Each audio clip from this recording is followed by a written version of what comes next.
Hello everyone, I am Shipra Prakash and I am going to show my work that I had done in MI MTech project titled Evolution and Improvement of Non-Bonded Piezo Sensors for Biomedical Structural Health Monitoring, Department of Civil Engineering, Indian Institute of Technology, Delhi. Professor Suresh Bhalla was my supervisor, Dr. Shashank Srivastav and Dr. Shakti Goel was my co-supervisors. This project was in collaboration with the Indian Spinal Injury Center situated at Basant Kunj, New Delhi. These are my presentation outline where I give some introduction, then some previous work and the research gap that I have found, objectives of my project, methodology that I have followed, conclusions, and future recommendation with my publication details and references. Starting with the brief introduction of structural health monitoring, it deals with the periodic monitoring of structure in loading environment from safety point of view. Damages lead to the progressive failure of a structure, so we need to capture the minor damage so that it could not lead to the severe damage. In structural health monitoring, we use a technique called electromechanical impedance technique. This technique is first invented by Liang et al., in which piezo sensors are used as sensors and actuators both. Uh, a high frequency impedance analyzer is used to excite the PZT patches. Any damage to the structure manifests itself as a deviation in the admittance signature, which is directly obtained in the frequency domain. This is the pictorial representation of EMI technique where a LCR meter is used to actuate the PZT bonded on host structure, and this PZT gives a signature in form of conductance and susceptance, combinedly known as admittance signature. We all know human skeleton is a very excellent structure. It is a supporting framework of our body. Long bones plays a vital role in locomotion, and these bones exhibit structural properties like mass, stiffness, damping, modulus of elasticity, Poisson's ratio, etc. So these bones are exceptionally suitable for detection of physiological damage, employing advanced technique like EMI and PZT materials, smart materials. So biomedical structure health monitoring is a subset of structure health monitoring in which we use non-invasive techniques for long-term and continuous monitoring of critical organs employing smart materials. In my project, I deal with the long bones of human called femur bones. So in the literature review, I started reviewing the literature from the PhD thesis of Professor Suresh Bhalla, in which he worked upon various techniques of structural health monitoring and non-destructive evolution using impedance parameters extracted from bonded piezo transducer. His major findings are concept of active signature, PZT structure interaction model that is based on effective impedance. YY Lim and et al. In their work, they worked on identification of mechanical impedance parameters of three lab-based structures, namely truss, beam, concrete cube, using bonded piezo transducer. These parameters were then utilized for structural identification and structural health monitoring. Their major findings are, without incorporating complex modeling, he proposed the method can be easily applied to structural identification and structural health monitoring. No prior information is required in this method. Christopolo and al. In their work, they worked on biomedical structure health monitoring using modal damping factor. They worked on female rat's bone to relate the modal damping factor with deterioration of structure. His major findings are non-invasive modal damping factor can be used for diagnosis of osteoporosis in the bones. Bajaj and al. In his work, PZT transducer was used to extract structural dynamic parameters of chicken femur bone. His major findings are modal frequency and corresponding damping ratio can be derived from FRF obtained through PZT signatures. Change in mechanical properties of bone can be detected by change in FRF.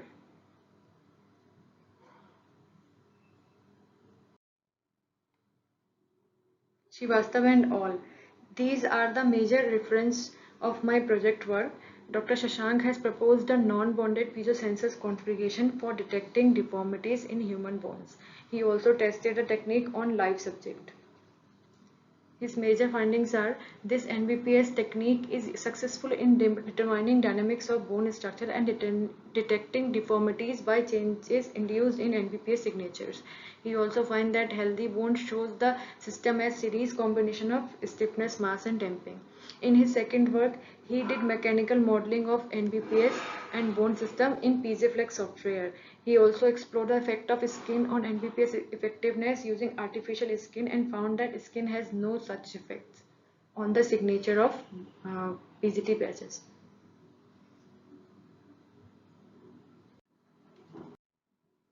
These are the research gaps that I have found after reviewing the literature. There is a requirement of improvement in clamping methods. Only laboratory results are available of MDPS, so we need to do more work on inside of clinical trials so that we can validate the laboratory result against the clinical results. More trials on live subjects are needed for better outcomes, for better statement. These are my research objectives: to improve and simplify non-bonded piezo sensor for biomedical structure health monitoring, to experimentally establish the effectiveness of NBPS configuration with respect to the DBPS configuration. Here DBPS stands for directly bonded piezo sensors. To detect deformities in bones without using baseline signature, since we don't know the bone structural parameters earlier. To validate the laboratory results with the clinical findings by doing more tests on live subjects. This is the methodology that I had followed. Since directly bonded piezo sensor has drawback, as PGT has to bond on bone, which is not a feasible technique for live human subjects.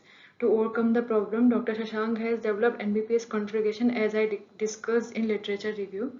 After 2 unsuccessful attempts, I have made NBPS configuration as shown in picture.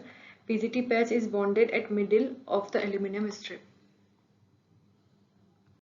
The aluminum strip has size of 70 into 10 into 1 mm with piezo sensors of dimension 10 into 10 into 1 mm bonded with epoxy.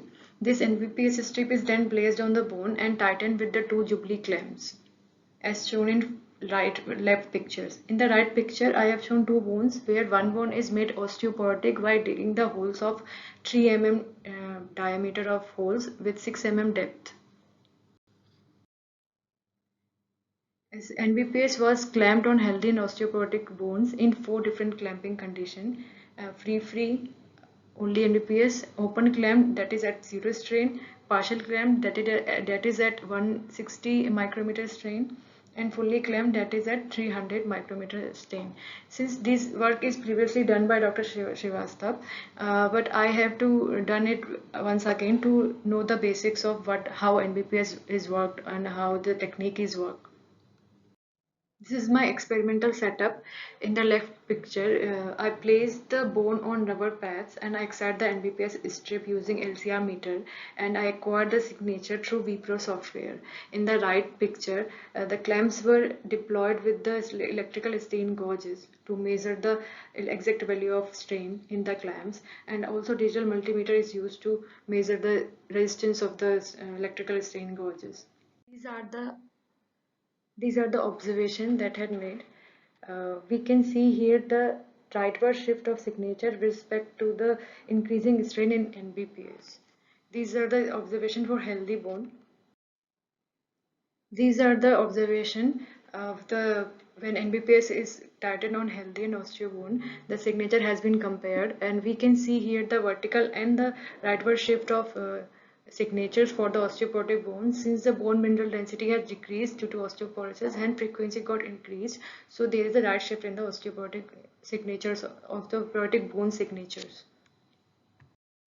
To validate the laboratory result with the theoretical result, I did the experiment in the lab to find the bulk density of both the bones, and it has been found that the bulk density of healthy bone is 1408 point some 423 kg per meter cube, and the bulk density of osteoporotic is 1276 kg per meter cube. And these frequency are taken by the A.K. Chopra book for the free boundary condition of subject, and when the value of parameters have been put in this formula, that is a value of Young's modulus and density, then we have found a range of frequency.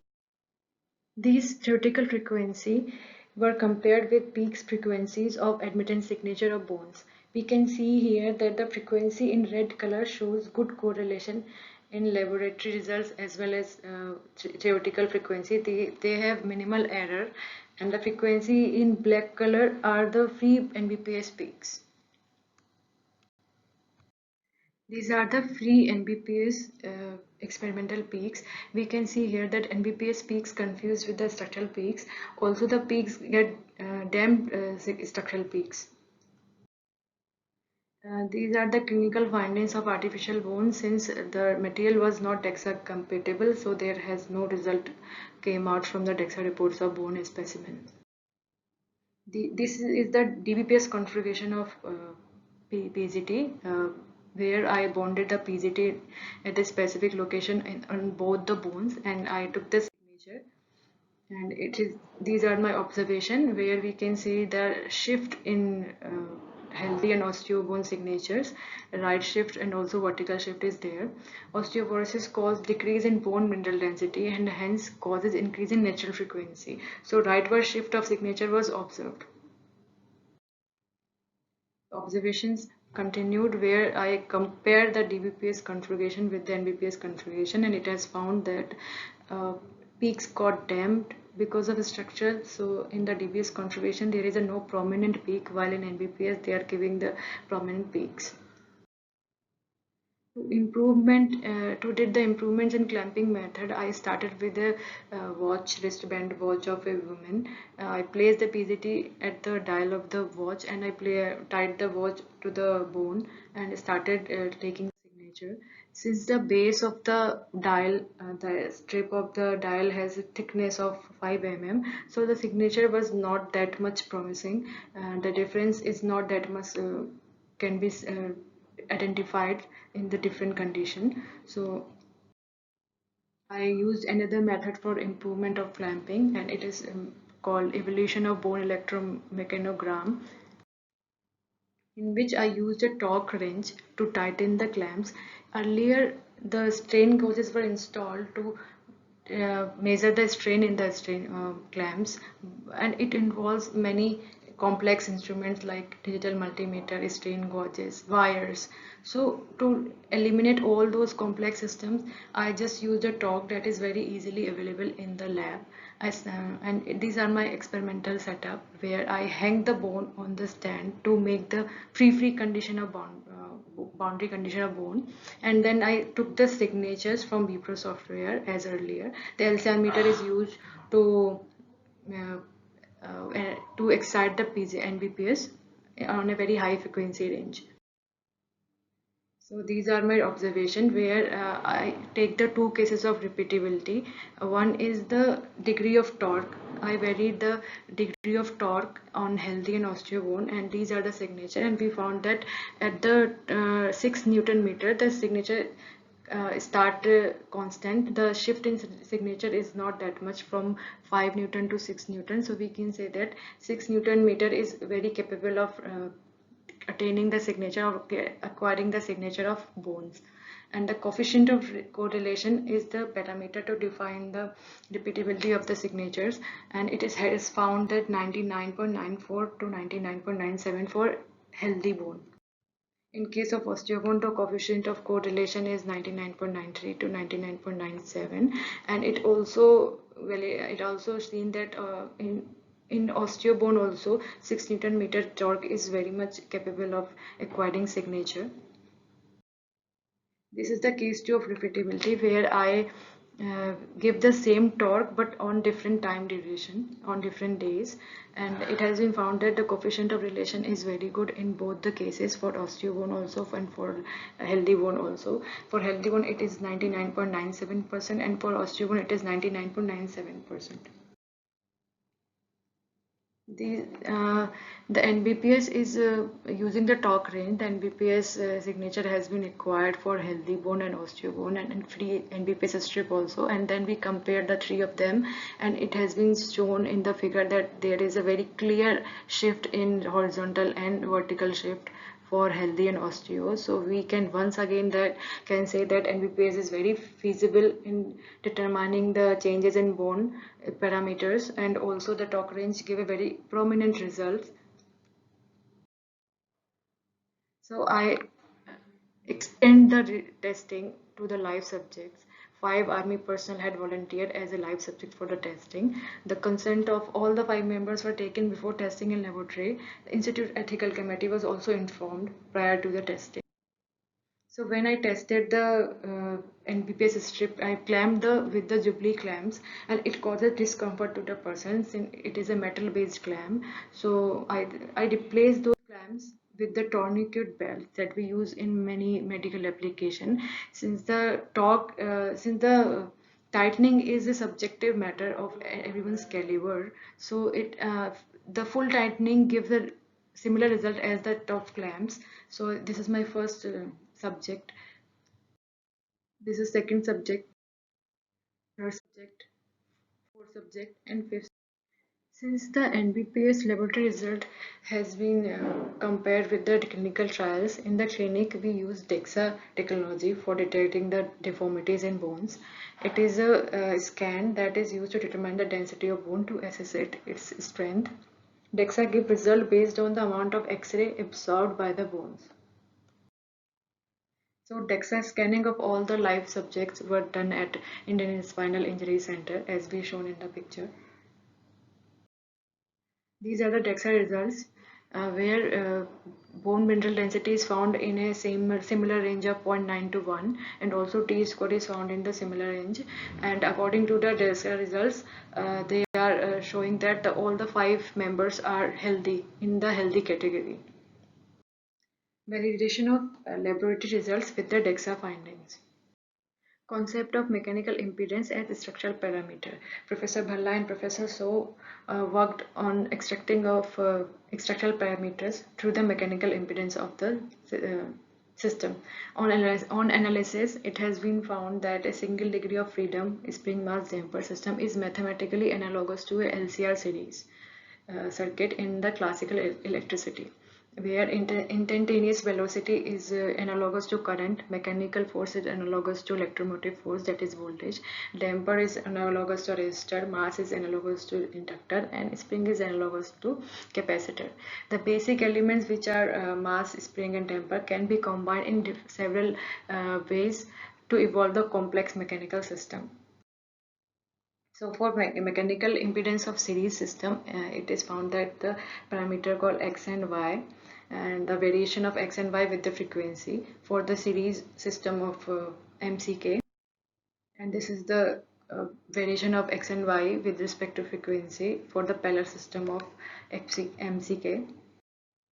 So in my case, I tried to validate the laboratory result by extracting the impedance or mechanical impedance of live subjects through their admittance signature. It is first of its kind when the signatures of admittance signature of live subjects have been used for extracting the impedance model. So after giving a close view on the X and Y with respect to the frequency of all the 5 subjects, I have found that all the 5 subject is representing a series combination of MCK. One subject in this frequency range of 83 kilohertz to 98 kilohertz, Lieutenant Colonel Rishikesh showing some difference in the in the variation of Y with respect to the frequency. But when the close view has been examined of the signature, it has been found that Colonel Rishikesh is also showing the similar trend of decreasing value of Y's with respect to the frequency. So we can conclude that all the 5 members are showing the series combination of KMC.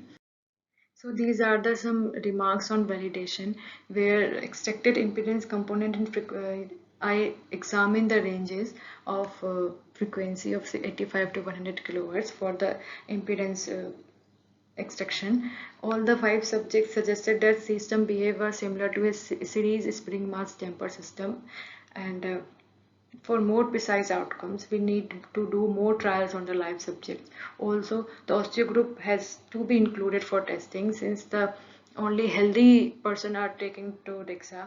Difference in system behavior of healthy and osteo groups then can be worked out by comparison. These are the conclusions of my project work. First of all, NBPS successfully established its feasibility once again in identifying bone health condition. It's when NBPS was encouraging results. Use of complex electrical equipments like DMM and electronic stain gauges are eliminated by torque range tightening method. DEXA result shows that all the 5% are in healthy category.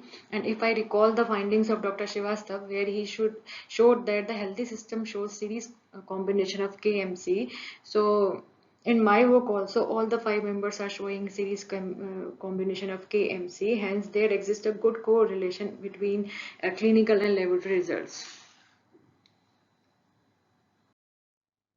These are the some feature recommendation. Artificial specimens made from DEXA compatible materials so that we can also validate the clinical result with the laboratory findings for the artificial specimens. Numerical investigation should be carried out. Experimental experiments on easily accessible body parts like tibia, rib cages also worked out can be worked out. Osteoporotic group need to be included for testing in both laboratory and clinic for better outcomes of results. More tests on lysozymes are needed. This is my publication where I publish a paper in International Conference of SPI. These are the references. Thank you. Thank you for listening me.